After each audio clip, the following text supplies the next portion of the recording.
A question I get asked a lot is, CJ, who are you voting for president in the upcoming 2016 election? Donald Trump? Rand Paul? Bernie Sanders? Is it Rick Santorum? Is it Jeb Bush? Is it Chris Christie? Is it Carly Fiorina? Is it Ted Cruz? How about Ben Carson? And my answer to every single one of those questions is this.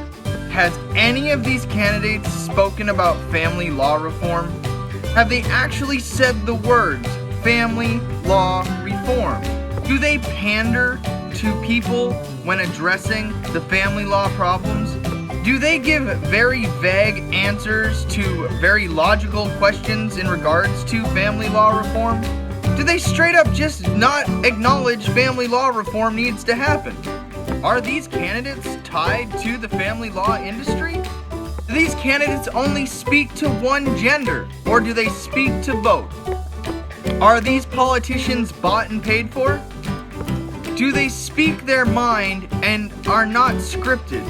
Do I trust them to articulate topics that I care about?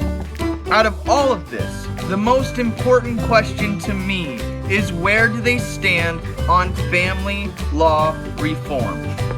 With that being said, if any of these candidates would be willing to articulate the family law reform conversation and start it on the national level that it needs to be, I would then be more open to supporting a candidate.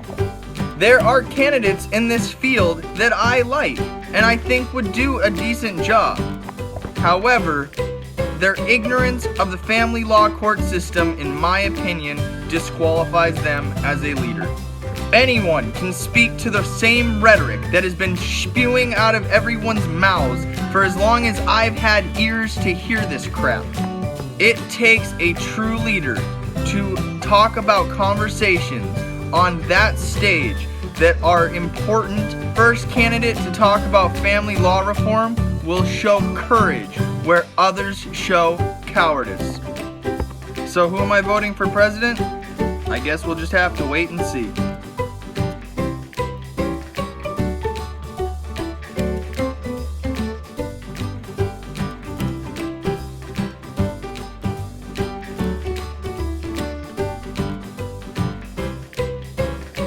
I'll tell you who it won't be.